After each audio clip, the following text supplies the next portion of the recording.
تو اس کی کوئی CCTV فوٹیج جو ہے وہ تو سامنے لائی جائے، کیونکہ جاننے والے جانتے ہیں کہ پاکستان میں جتنے بھی تھانے ہیں تقریباً ان کے تمام تھانوں کے اطراف جو ہے وہ CCTV کیمروں کا ایک پورا سسٹم ہوتا ہے، کیونکہ جس طرح سے پاکستان پولیس کو دہشت گردی کا سامنا رہا ہے تو اس پوری صورتحال میں یہ اسپیشل ڈائریکٹیوز جاری ہوئے تھے کہ ایک CCTV کا جو پورا نظام ہے، اور خاص طور پر لاہور جیسے شہر میں تو یہ پاسبل ہی نہیں ہے، یہ ممکن ہی نہیں ہے کہ ایک تھانے کے اطراف جو ہے وہاں CCTV فوٹیج کا کوئی نظام نہ ہو۔ تو تحریک لبیک کے قائدین کا کہنا ہے کہ اگر ہمارے مظاہرین نے حملہ کیا ایک تھانے پر، وہاں سے DSP کو اغوا کیا، وہاں انہوں نے رینجرز کے اہلکاروں کو اگر محبوس کیا، اور وہاں سے پھر ایک 50,000 لیٹر تیل والا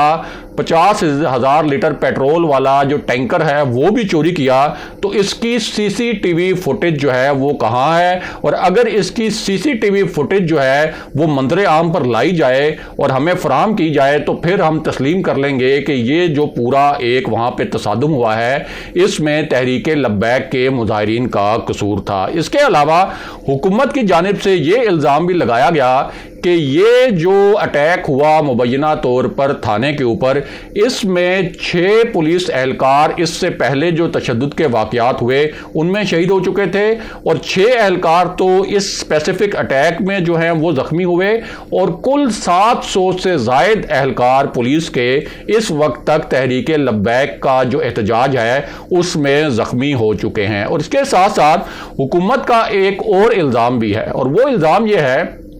کہ جو آئل ٹینکر تھانے سے چرایا گیا تھا مبینہ طور پر، اس میں سے آئل نکال کر اور پیٹرول نکال کر تحریک لبیک کے جو کارکن ہیں وہ پیٹرول بم بنا رہے ہیں، اور پولیس پر اور دیگر قانون نافذ کرنے والے اداروں پر ان پیٹرول بموں سے حملے کیے جا رہے ہیں۔ اور یہ جو پوری جھڑپ ہوئی نئی، اس میں یہ دعویٰ کیا گیا اور یہ الزام لگایا گیا کہ پتھراؤ اور پیٹرول بموں کے حملوں میں 15 پولیس اہلکار جو ہیں وہ زخمی ہوئے۔ اب یہ دعوے اور یہ الزامات جو حکومت کے ہیں یہ تو اپنی جگہ، لیکن سوشل میڈیاز پر جو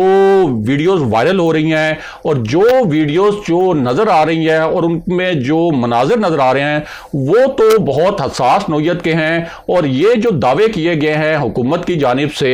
ان دعووں کے بالکل برعکس ہیں، کیونکہ فائرنگ کی جو ویڈیوز سامنے آئی ہیں، اس کے علاوہ کچھ ایسی ویڈیوز بھی سامنے آئی ہیں جن میں دیکھا جا سکتا ہے کہ بہت سی بلٹس، بہت سی گولیاں جو ہیں وہ مختلف مقامات پر بکھری پڑی ہیں۔ اس کے علاوہ جو شیلنگ کی ویڈیوز نظر آئی ہیں اس میں تو بظاہر یہی نظر آ رہا ہے کہ یہ جو آپریشن ہے اس میں جو شیلنگ وغیرہ کی جا رہی ہے وہ قانون نافذ کرنے والے اداروں کی جانب سے کی جا رہی ہے، اور اس کے ساتھ ساتھ یہ بھی نظر آ رہا ہے کہ تحریک لبیک کے کارکن جو ہیں اس میں زخمی ہوئے ہیں، اور کچھ کارکن تو جاں بحق ہوئے ہیں۔ ان کی تفصیل بھی تھوڑا آگے چل کر آپ کو بتاتے ہیں، لیکن اب تک حکومت کی جانب سے یہ جو تازہ ترین جھڑپ ہوئی ہے اور یہ جو تازہ ترین تصادم ہوا ہے، اس حوالے سے اب تک ایک ویڈیو بھی اب تک سامنے نہیں آئی کہ جس میں یہ دیکھا جا سکتا ہو کہ تحریک لبیک کے جو کارکن ہیں انہوں نے کوئی تھانے پر حملہ کیا، یا جو دعویٰ کیا گیا کہ DSP کو 5 منٹ تک گھسیٹا گیا، نہ تو اس کے متعلق کوئی ویڈیو ہے۔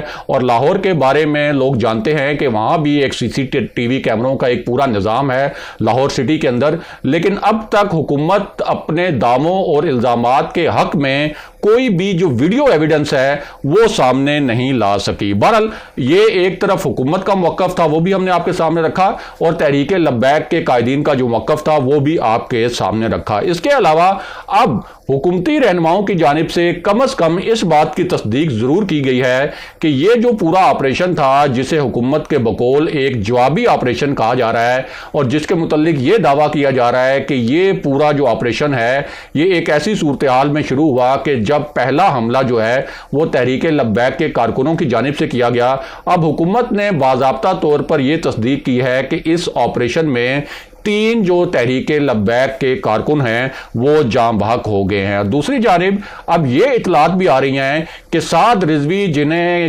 گرفتار کیا گیا تھا، جنہیں حراست میں لیا گیا تھا اور انہیں ایک مخصوص مقام پر منتقل کیا گیا تھا، اب انہیں اس مقام سے سیکیورٹی خدشات کی وجہ سے کسی اور مقام پر منتقل کر دیا گیا ہے، اور یہ ایک ایسے وقت میں کیا گیا ہے جب اس سے پہلے حکومت نے یہ دعویٰ کیا تھا کہ سعد رضوی نے تو ایک خط لکھا ہے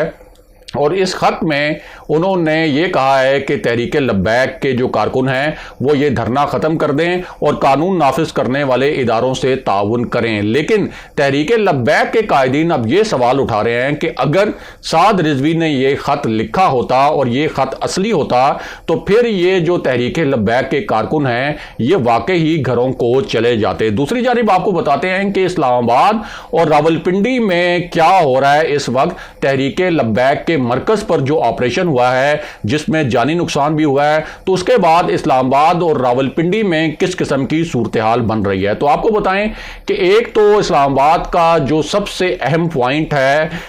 آپ یہ کہہ سکتے ہیں کہ اسلام آباد میں داخلے کے لیے راولپنڈی سے اسلام آباد جاتے ہوئے جو سب سے اہم مرکزی داخلہ ہے اور مرکزی داخلی راستہ ہے وہ ہے فیض آباد کا، اور اس وقت کچھ ایسی اطلاعات موصول ہوئی ہیں انٹیلیجنس ایجنسیوں کو کہ اسلام آباد اور راولپنڈی میں جو تحریک لبیک کے کارکن ہیں وہ بڑی تعداد میں متحرک ہو سکتے ہیں، اور اس حوالے سے کچھ احتجاج کی کالز بھی دی گئی ہیں، جس کے بعد اسلام آباد کا یہ جو مرکزی داخلی راستہ ہے فیض آباد اور اس کے ساتھ ساتھ جو راولپنڈی کی مری روڈ ہے وہاں پر بڑی تعداد میں دوبارہ جو کنٹینرز ہیں وہ رکھ دیے گئے ہیں، اور اسلام آباد کے میں جو داخل ہو رہی ہے ٹریفک اس کے اوپر بھی بڑی کڑی نظر رکھی جا رہی ہے، اور اس وقت جو اسلام آباد میں داخل ہونے والے 3 دیگر چھوٹے راستے ہیں وہاں بھی کنٹینر رکھ دیے گئے ہیں، کیونکہ اطلاعات یہ ہیں کہ جس طرح کا آپریشن ہوا ہے لاہور میں اس کے بعد فیض آباد اور اسلام آباد کے جو دیگر علاقے ہیں